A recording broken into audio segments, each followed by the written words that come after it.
পরবর্তীতে মামলাটি বিচারের জন্য আজকে বিশেষ ট্রাইব্যুনাল 15 অতিরিক্ত মহানগর আদালত 7 বিচারক ফাহমিদা জাহাঙ্গীর তার আদালতে ন্যস্ত করা হয়। তো মামলাটি আজকে আসামিদের বিরুদ্ধে চার্জ গঠনের জন্য দিন ধার্য ছিল। তার মধ্যে 2 জন আসামিকে আদালতে উপস্থিত করা হয় পিডব্লিউ মূলে, আর বাকি 2 জন আসামি তারা অনেক দূরে ছিল বিদায় ঢাকার কাছাকাছি না, অনেক ঢাকা থেকে অনেক দূরে বিভিন্ন কারাগারে থাকার কারণে তাদেরকে ডিজিটালের ভার্চুয়ালি তাদের উপস্থিত নিশ্চিত করা হয় এবং তাদের পক্ষে তাদের আইনজীবীরা ছিল। তারা ডিসচার্জের পিটিশন দিয়েছিল, মামলা থেকে অব্যাহতি পাওয়ার দরখাস্ত দিয়েছিল। তাদের দরখাস্ত শুনানি হয়, রাষ্ট্রপক্ষ আমরা বক্তব্য রাখি। উভয়ের বক্তব্য রাখার পর বিজ্ঞ আদালত এই 4 জনের বিরুদ্ধে অস্ত্র আইনের 19-এর এ ধারা মতে চার্জ গঠন করেন এবং জামিন যারা চেয়েছিল তাদের জামিন দরখাস্ত নামঞ্জুর করেন এবং আগামী 16, 11, 25 তারিখে সাক্ষীর জন্য পরবর্তী দিন ধার্য করে আদেশ প্রদান করেন।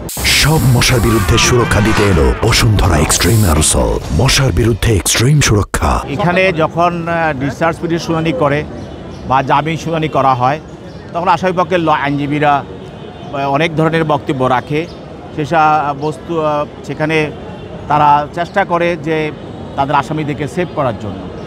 যেহেতু এই বক্তব্যটা টোটালি মামলার তদন্তের বিষয়বস্তু, এটা সাক্ষীর মাধ্যমে প্রমাণ হবে যে অস্ত্রগুলো কীভাবে পাওয়া গেছে, কীভাবে পেয়েছে, কোথায় পেয়েছে, কার কাছে কীভাবে পেয়েছে, সেটা সাক্ষী প্রমাণের মাধ্যমে সেটা প্রমাণ হবে। এটা আমাদের সিআরপিসি অনুসারে চার্জ গঠনের সময় যেই তার বিরুদ্ধে যে অভিযোগটা আনা হয় সেটা কিন্তু বিজ্ঞ বিচারক তাদেরকে আসামিদেরকে পড়ে শোনান।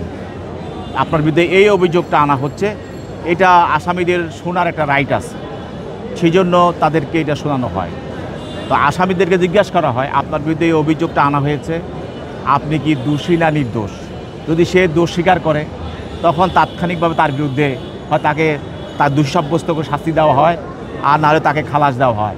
আর সে যদি বলে না আমি দোষী না, তাহলে বিচারক পরবর্তী পদক্ষেপ হিসাবে সাক্ষ্য প্রমাণ আহ্বান করে এবং সাক্ষীর মাধ্যমে পরবর্তী মামলা প্রসিড করা হয়। সেই হিসাবে যে আমরা দোষী না, সেই হিসাবে আমরা এখন সাক্ষী প্রমাণের মাধ্যমে আমরা মামলা প্রমাণ করার চেষ্টা করি।